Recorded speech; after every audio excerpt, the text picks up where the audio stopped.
Hello and welcome.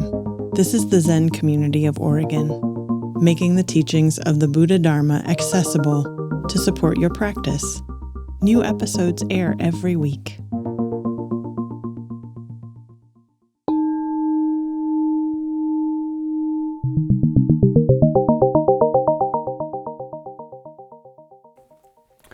Taking refuge in Buddha, the historical example of wholehearted practice, also the transcendent nature of mind, taking refuge in Dharma, the teachings that have helped so many people's hearts flower over the millennium, and also the real nature of all things, taking refuge in Sangha, the community who practices the teachings together, and also our kinship with all beings.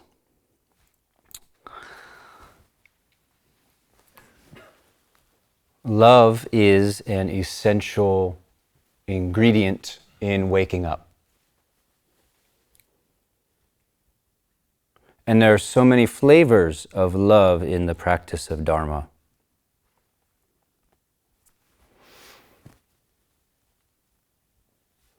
There's the love that's the very shimmer, the brightness that is each sensation, sparkling right now. There's the love that's present in the small beauties and the kindnesses and the supports all around us if we have the mind available to notice. There's tough love, firm love. You could think of the strong container of a Zen sesshin as a kind of tough love. The love of firmness, the love of support for what is most vital. There's love as patience.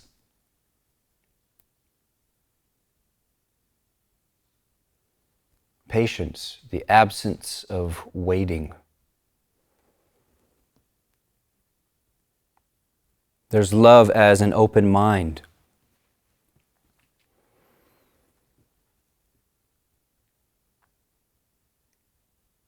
How little we know about the inner life of another, the inner struggles of another, how much we fill in the blank.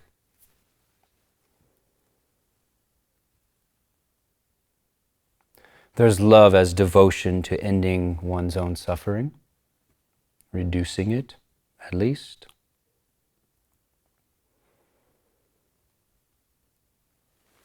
There's love that's devotion to ending one's suffering because one respects all beings. Love that's informed by really knowing the ground of interdependence.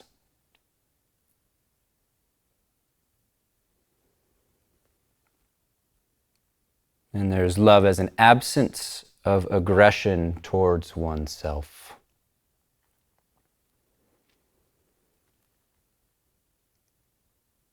The macro and micro aggressions towards oneself. Through mind, through body, through action. I want to guide a foundational practice suggestion and just what I have already been suggesting, but just add in an aspect of connecting with love as part of your practice ritual.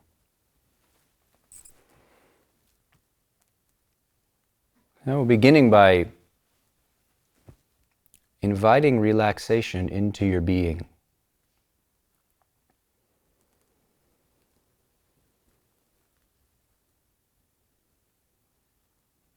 And maybe that's through the breath. You know how to breathe into tightnesses in your body.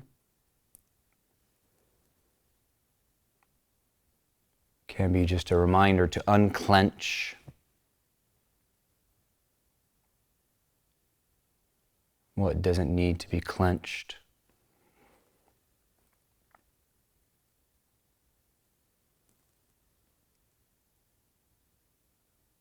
Your back and your spine more or less do the work of holding you up.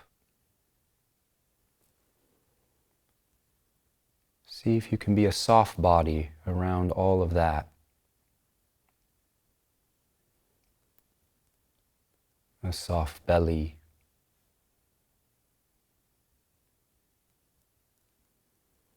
A soft chest.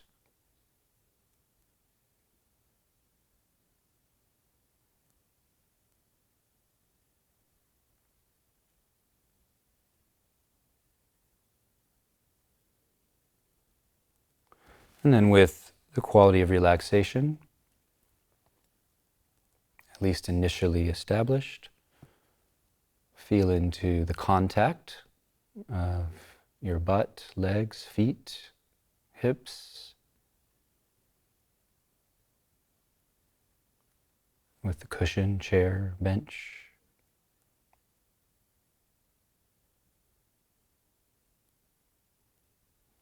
You could luxuriate in that a little bit.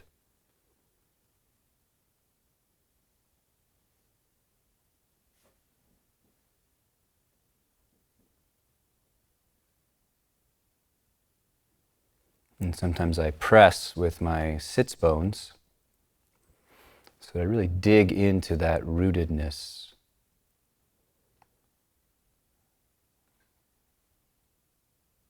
Feeling really firmly planted in the seat.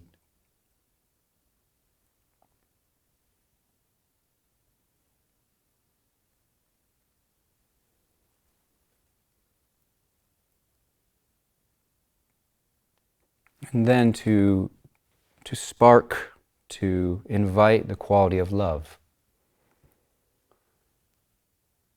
And I will go through a number of different ways, hoping that you find one of them fits for you.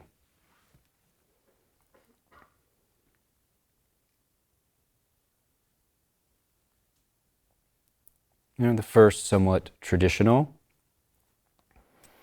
From within yourself, connect with a sincere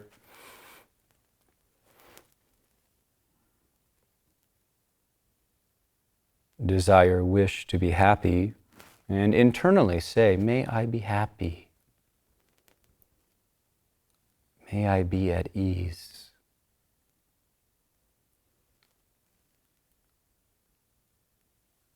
May I be happy.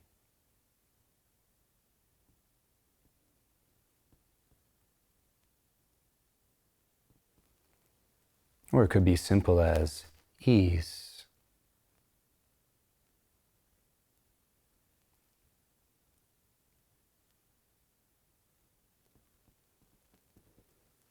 Not so helpful as a rote exercise. That style requires you to give rise to it from the place in you that really has such a wish. May I be at ease. May I be happy.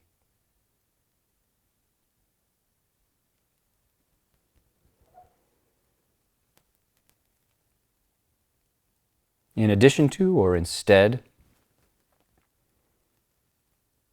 may all beings be happy.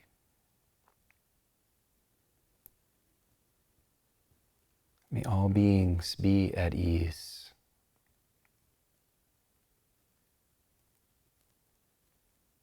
Taking that stance.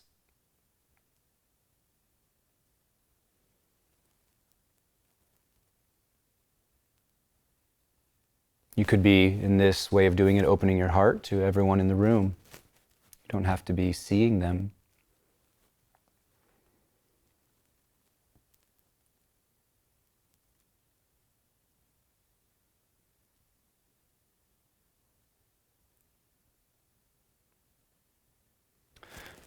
The next style of this is to smile subtly and feel the subtle vibration of joy or warmth in that smile.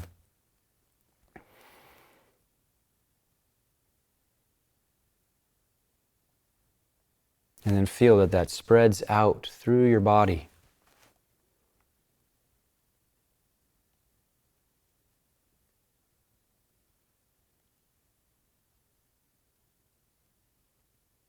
Cocoon yourself in the bright energy of a smile.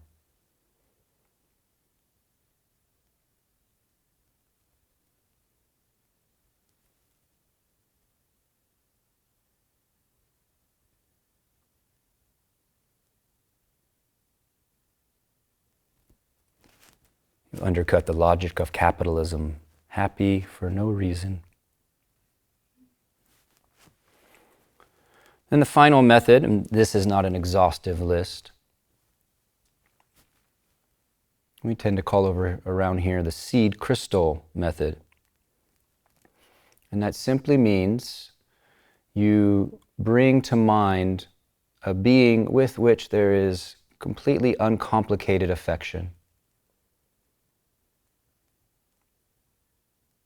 And see them in your heart smiling or looking at you.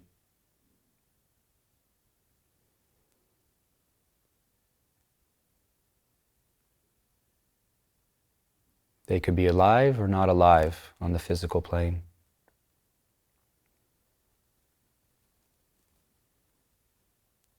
And let your imagination bring forth the real warmth of that being.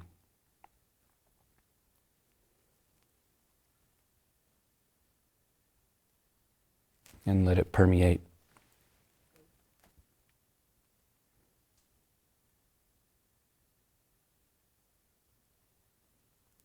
You're careful not to think about your relationship with that being. That begins to be a deviation from this practice. Ideally, it's really simple.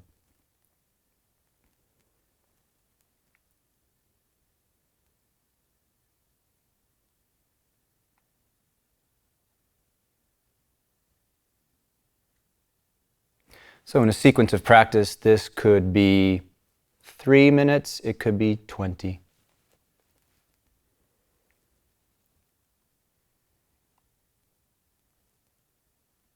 Even a few seconds is a connection with the quality.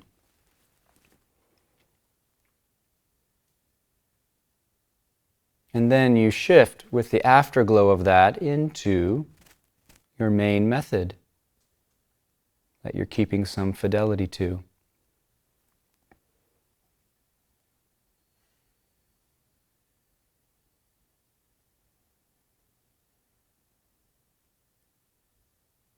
Your means of embodying nowness, awakeness.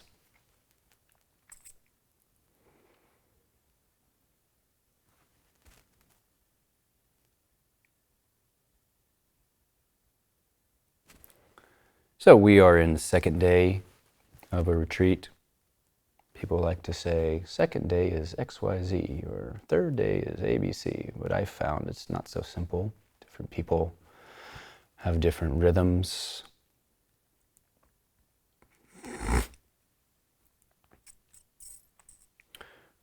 We're in this retreat, second day, and this is real life. This is real life, and we're doing this in the wholeness of the real universe. And we're enacting an alternative. I want you to appreciate, to notice what it is, what's being embodied to live this real life. We're embodying harmony.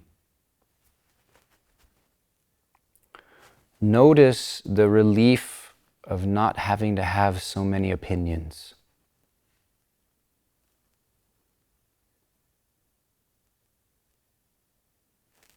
Notice the relief of not having to assert so many preferences.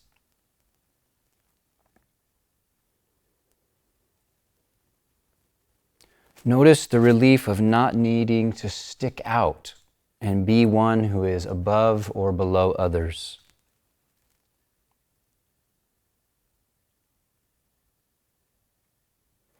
Notice the relief of not needing to be attractive or special. In many training centers, they have no mirrors, or they cover them. That's not really what you look like anyway when you look in the mirror.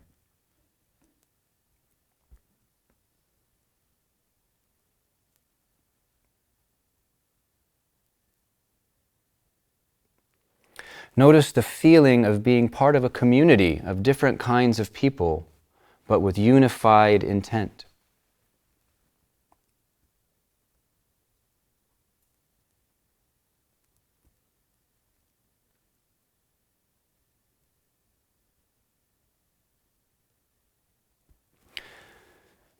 We're enacting an alternative and embodying simplicity. How many watts a day are essentially pumped into each of us for our need for infotainment in habitual consensus reality?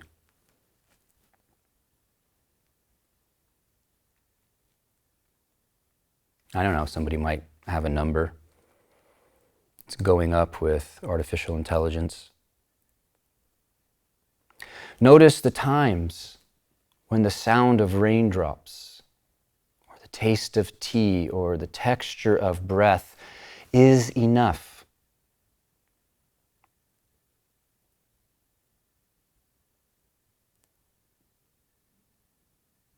Notice how right now this very aliveness is enough.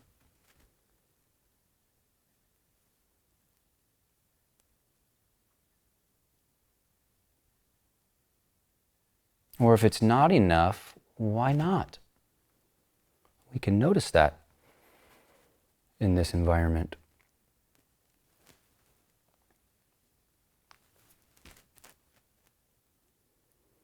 You can notice how many thoughts are unnecessary to do what it is we're doing.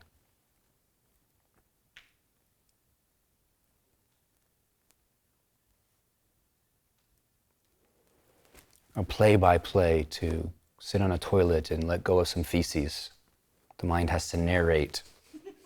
Okay, now I'm opening the door. Now we're lifting the seat.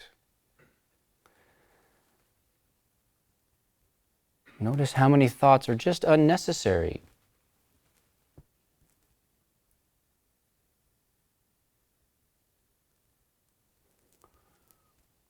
Even more challenging to really take stock of, notice how many thoughts are self-referential. How many thoughts revolve around, how am I seen?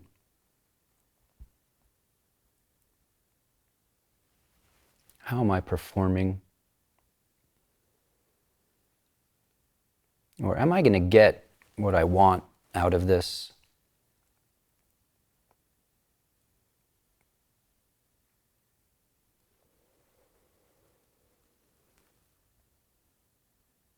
Notice that life is so much bigger than just this character called myself.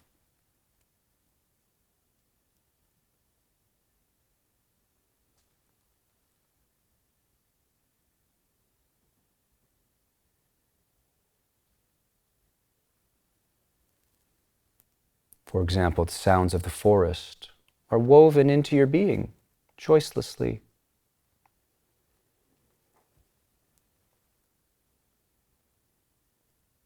The light in the room, other people's aspiration or lack of, are woven into your being effortlessly.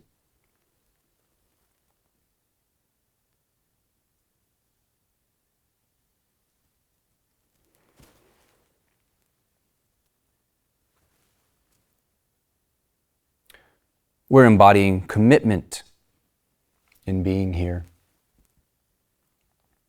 was having a conversation with, I think this person identifies as a late millennial. And they were saying, us late millennials, we don't like to commit to stuff. Or something like that. Jogen, how did you figure out how to commit to stuff? I didn't have that many choices.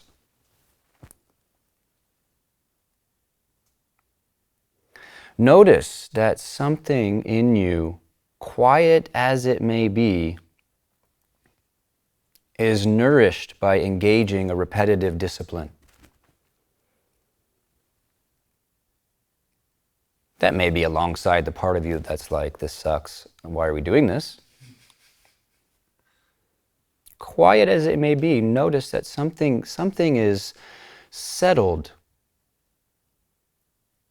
relieved even, that we're facing ourselves, that we're getting down to real spiritual work.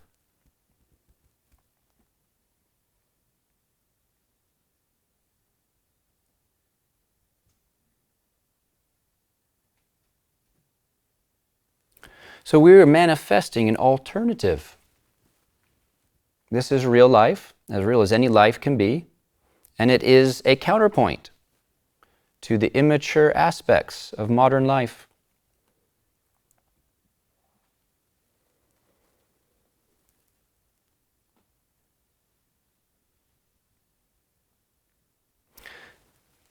And we're doing meditation. Now, I want to talk about, or just re-emphasize, that distraction and return is just the texture of practice. It's just the way it is. This would be true in any thing in your life worth cultivating. You would get distracted from it, and you would need to return.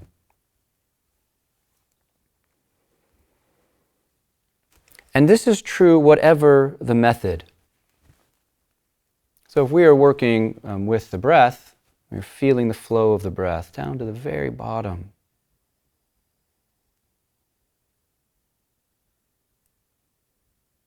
Resting in that crisp, empty, vital space at the bottom.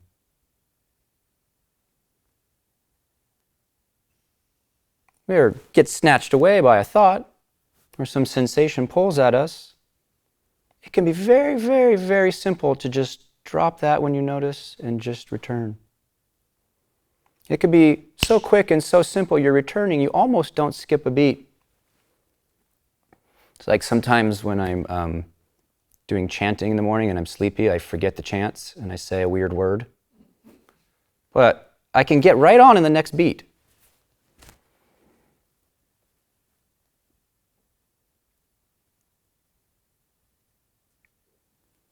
Or if you're practicing some kind of practice where you're essentially just sustaining quality of presence without a particular object.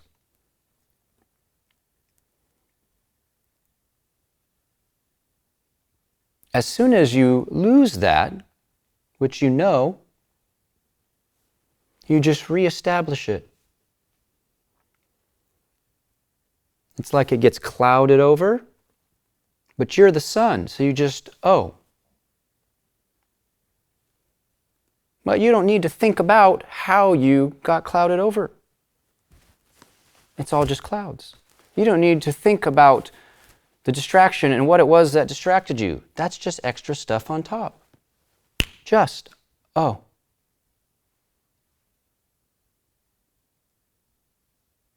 It actually doesn't mean anything when we lose the view, when we lose the breath. I think you might be surprised that even very mature meditators have times where they get distracted.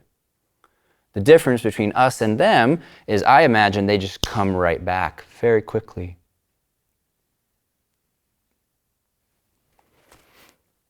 Perfection is the enemy of the good.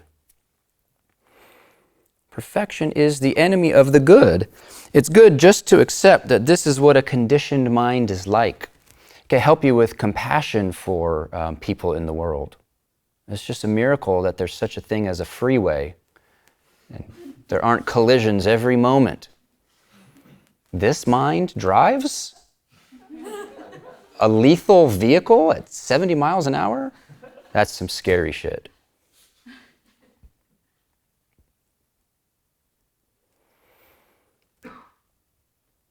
You just accept this is what a conditioned mind is like. Because when you are no longer kind of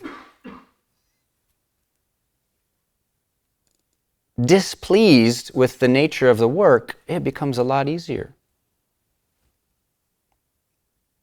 It becomes a lot easier. You just do it. Just like you're walking your dog and it starts to go and pee on someone's whatever that shouldn't be peeing on, you just pull the leash. You just pull the leash. Eventually it's just okay.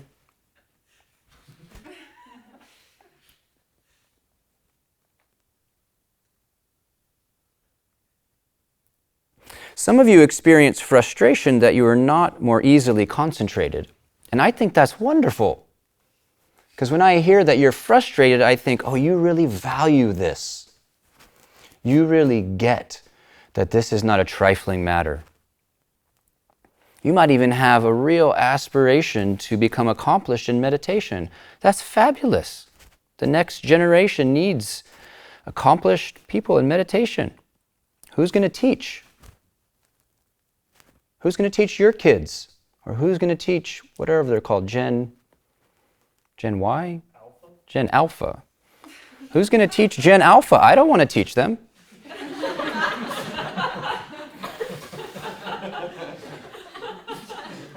You're going to teach Gen Alpha. Perhaps you have a memory of previous deep immersion in the bright, clear, empty, and you are thirsty for that again. Wonderful.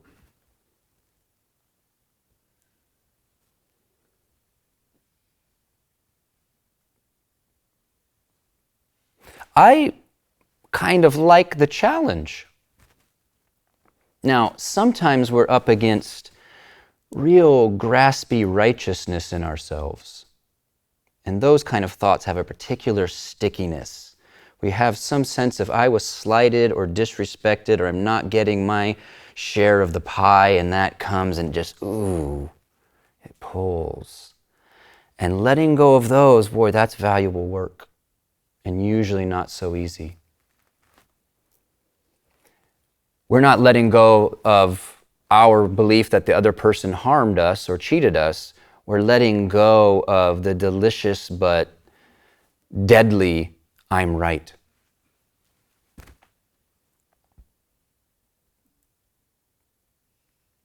To let go of, I am right. Now that's some real spiritual practice. But that kind of thing aside, to savor the challenge, it's kind of interesting. Just to consider this a challenge. Oh, how long can I stay with this object of concentration?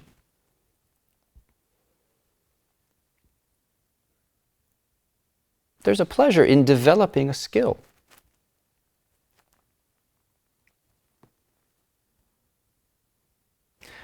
Also, we get distracted. Okay. But when you're distracted, which is basically we're discriminating, we're saying when we're concentrated, we're not distracted, and when we're caught up in thought, that's distraction. That's our basic framework. When you're caught up in waves of engrossing thought, see them. There's a world of difference between seeing them and just being totally absorbed in their narrative. See right through thoughts. To know a thought as a thought.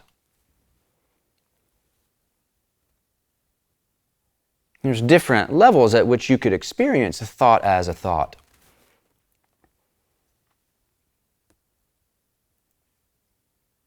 You can experience it as simply a voice, simply a habitual response. In some ways, it's like when we're poked in a way we don't like, and out comes that, no!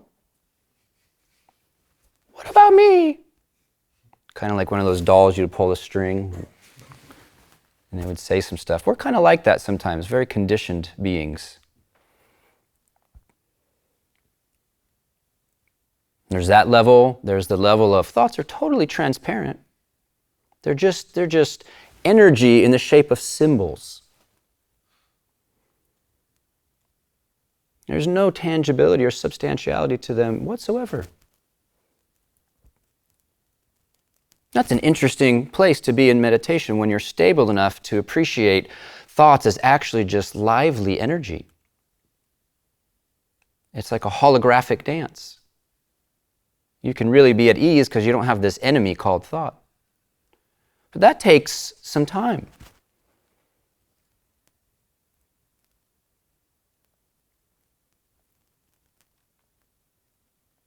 So distraction return is the texture of practice.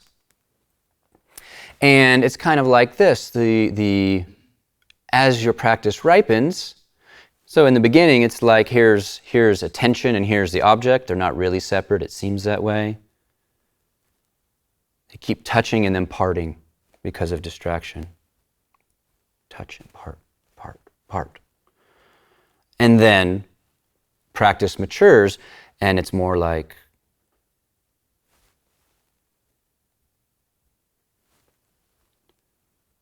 and then as it really settles, it's like this.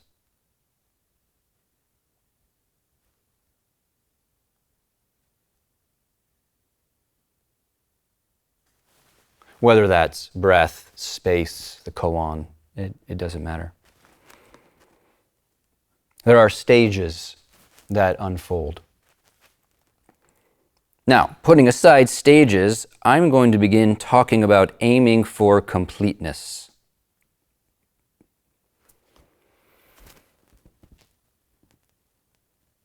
In the great Mahayana teachings, so Mahayana is just a word for the northern school of Buddhism that evolved in a particular way as it met particular cultures. Zen is a Mahayana mutant. In the great Mahayana teachings, there is something called the 3 doors of mystic liberation.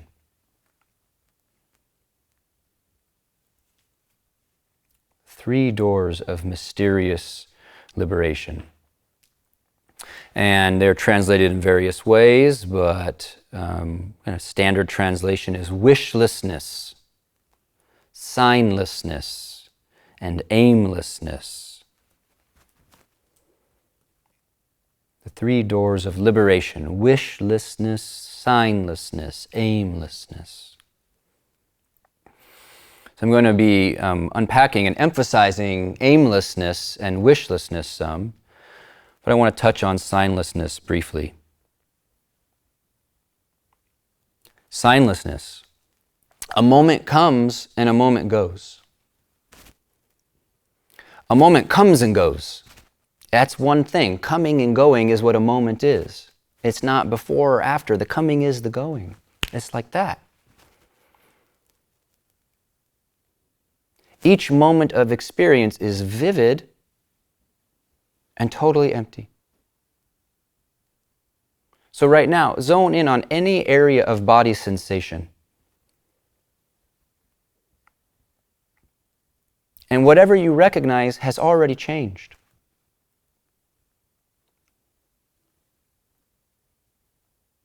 And again, whatever you recognize has already changed.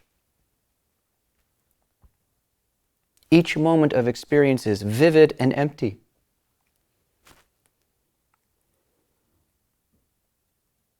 There's no such thing as the present moment. It's just pure replacement.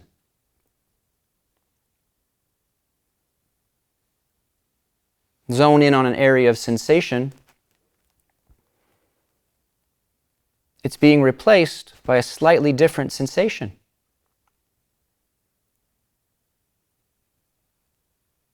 There is no moment that you can put your finger on when we pay attention this closely.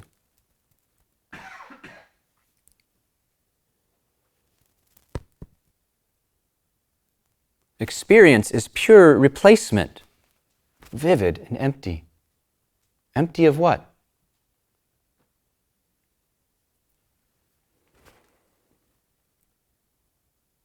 So from that foundation, signlessness,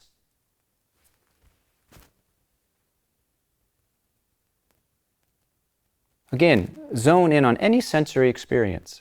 Just choose a domain that's alive for you right now.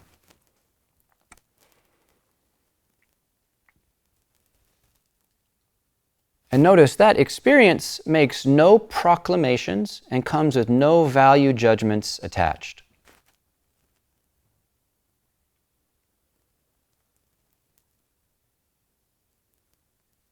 It's just vibrant shimmer. It's just pulse, flow.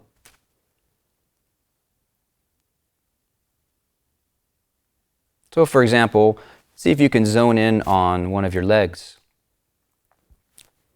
What we call leg is sensations of touch and sight.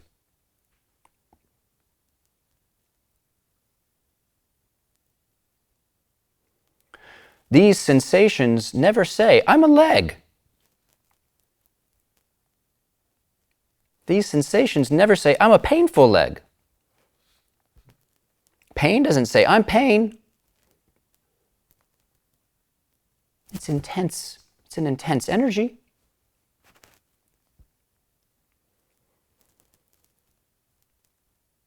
Or notice, the leg has no I'm a right leg or I'm a left leg inherent in it.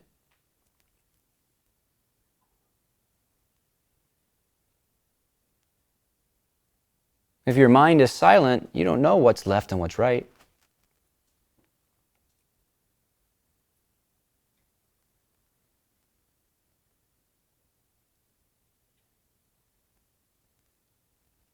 So sensations themselves, life before discriminating mind, is just pure.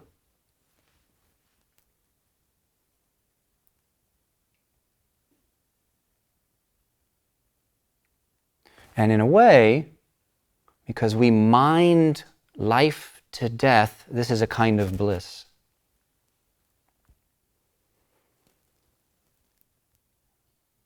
We deaden the sheer vividness of experience by boxing it in continually. We don't actually know that we do that.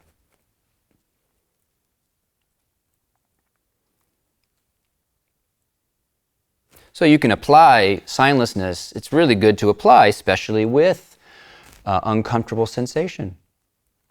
Habitual mind goes, ooh, that's nausea. I don't like nausea. I don't want to barf.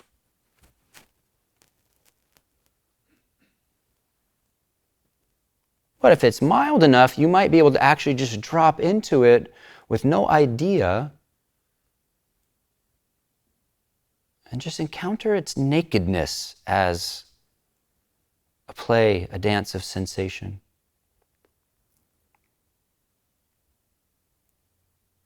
Or go for a walk. And yes, you can go outside even if it's raining. Walk in the forest. And try to look at things without any idea, any notion of what they are.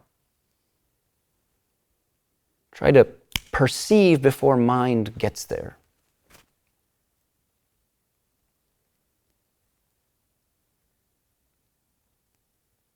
What is green?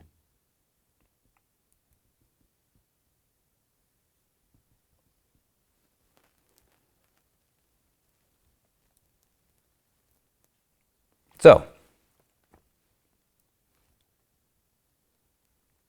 then we have aimlessness.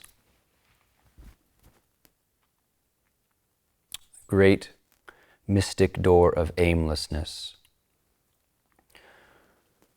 When we believe that what we are doing is going after an experience that will happen in the future, we are in a perpetual condition of rejecting Dharma.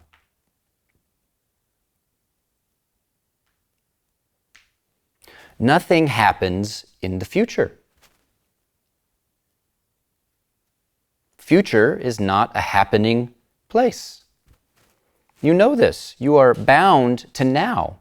You're made of now. Your now's expression. The future is not a happening place. Nothing has ever happened in the future. Can't. Future just means moments will keep arising, disappearing.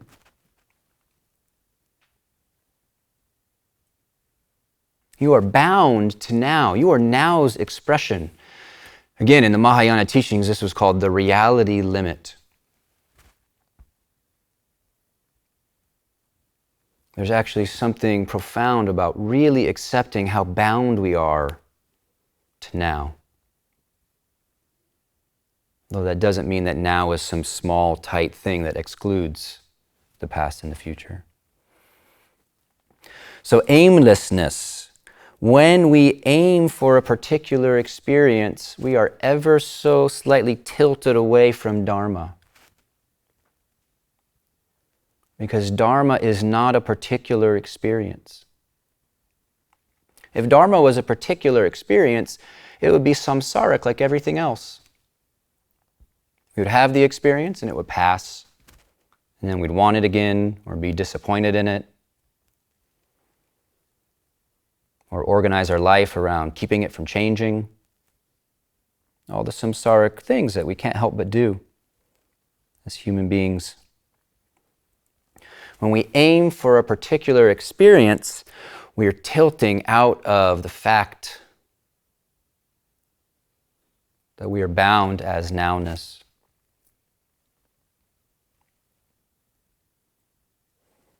So aimlessness is really a profound spiritual training because most of us like to have interesting experiences. Of course you do. You want to taste life. Maybe that's why we have all these weird organs on our face. Eyeballs are weird. They like to see things, though. And tongues are weird, but they like to taste things. And ears are kind of weird. They love to hear things.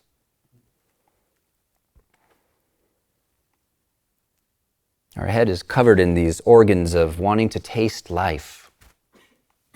Of course. Of course. Good. I like tasting life.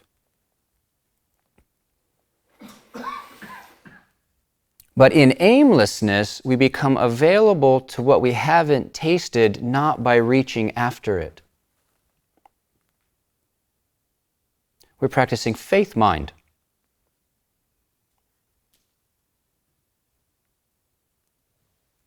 What comes towards us when we cease reaching out to get?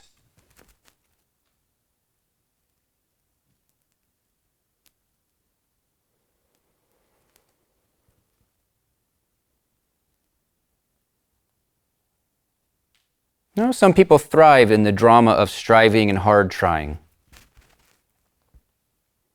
And there are venerable styles of practice where the striving and hard-trying, passionate mind is in that passion, the mind is purified some, and eventually the experience-seeking mind is exhausted.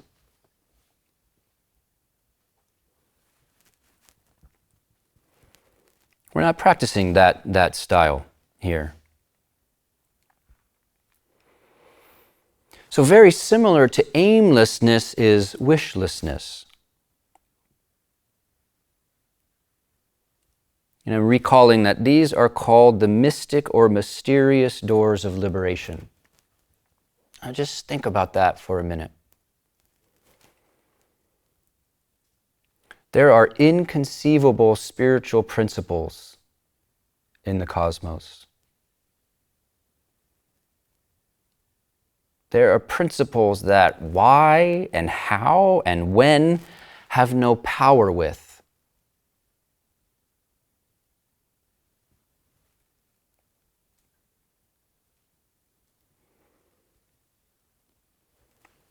Wishlessness. You can verify for yourself that when you deeply let go of wanting in meditation, when you bring yielding to fullness, things mysteriously open up.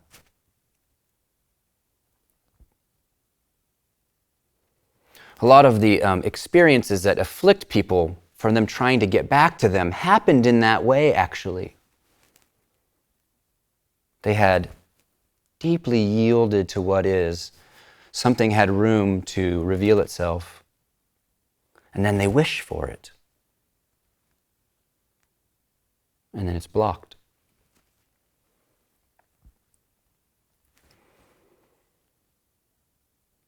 So I want to suggest that in tandem with whatever method you're practicing, this isn't like an extra technique on top. You really work with deep and thorough yielding. Relaxing so fully as the moment that you are, that past and future fade.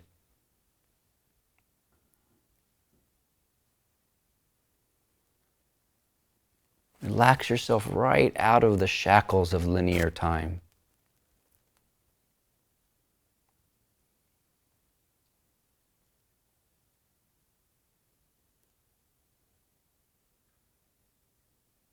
You let go of wanting there to be any other moment, even a bit.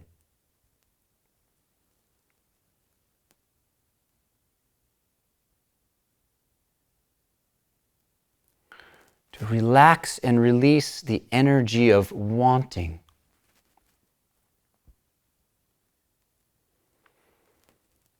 You're relaxing the energy of wanting, the wanting a different experience to come, or wanting a current experience to change. This is crucial. Release the energy of wanting a different experience to come, or wanting a current experience to change.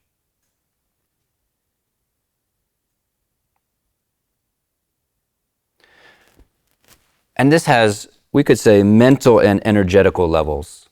So on the mental level, we can recognize wishing and wanting as sort of the subconscious mantra in our mind of I need, I need, I need, I need, I need.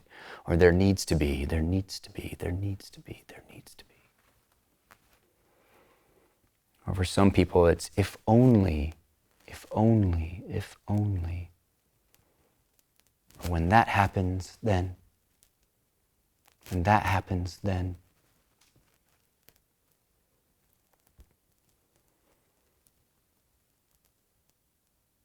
And then we have the energetic level.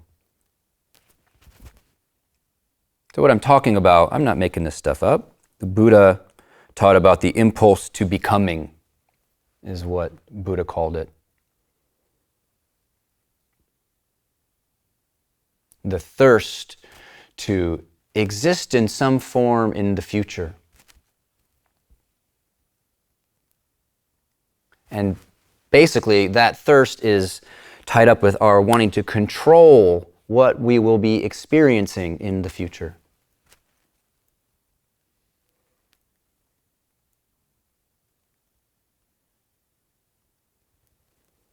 Buddha taught that this impulse, this wanting, is the very root of all birth and death, all suffering.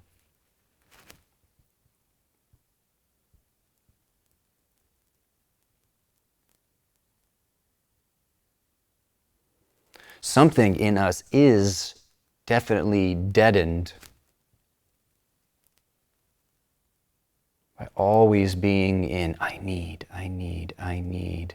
If only, if only, if only. Get, get, get.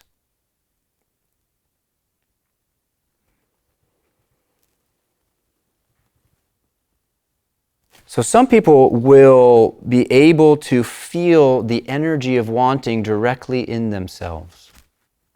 You can recognize it. I'm using this word energy for something that is non-material. And you recognize it and you can learn to surrender it, to let it go. To be like a hollow tube that everything just flows through. Nothing is captured.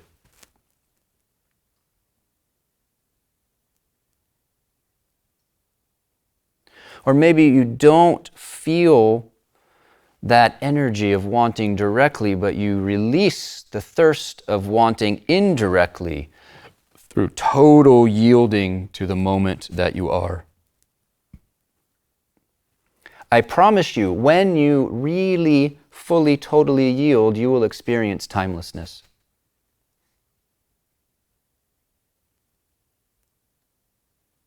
Because time is made of wanting.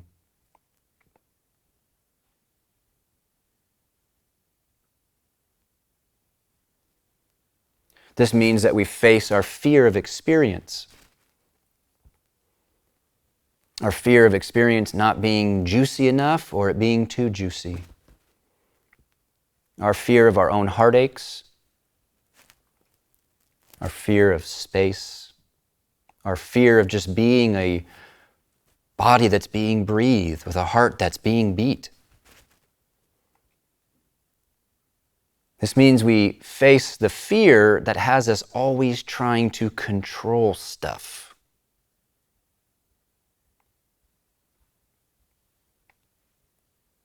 This deep mistrust of life that's always trying to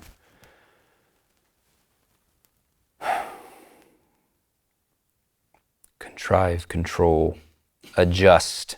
Adjusting is a way that this sneaks in.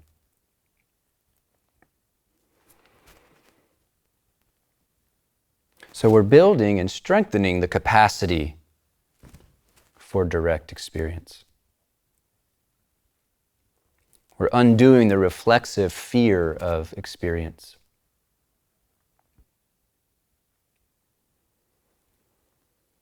There are things I have the ability to be with and just let wash through me that before training, I just had to run away from them. I just had to collapse or dissociate. And mostly that was because I went, ooh, a monster in me, anxiety.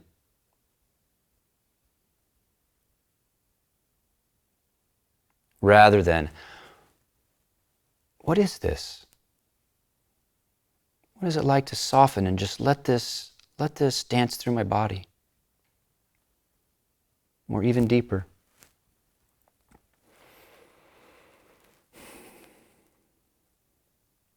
So aiming for moments of completeness means you have in mind that your aim is aimlessly, fully yielding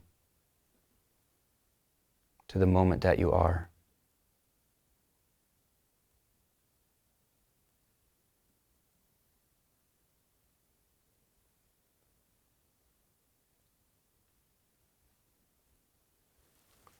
And so continuing with this short retreat. Please remember that your heart-mind interpermeates with this world.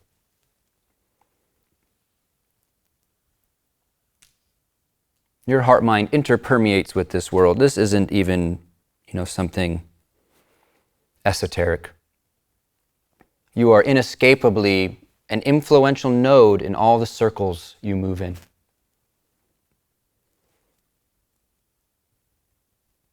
And many of us are here because we met someone whose state of being touched us, who struck us, who resonated something in us.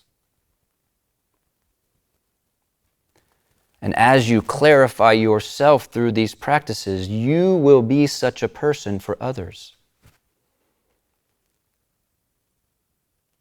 Able to uplift, able to give hope, able to demonstrate sanity.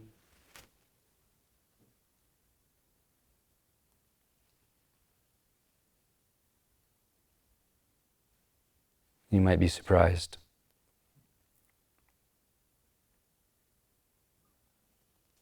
And those you uplift, give hope, demonstrate sanity to, then they may be able to do that for others.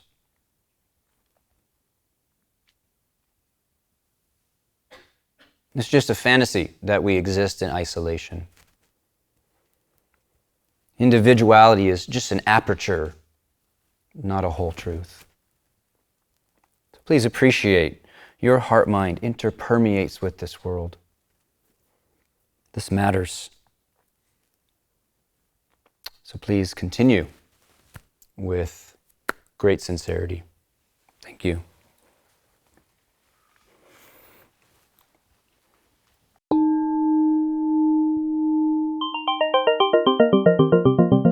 Thank you for listening to the Zen Community of Oregon podcast, and thank you for your practice. New episodes air every week. Please consider making a donation at zendust.org. Your support supports us.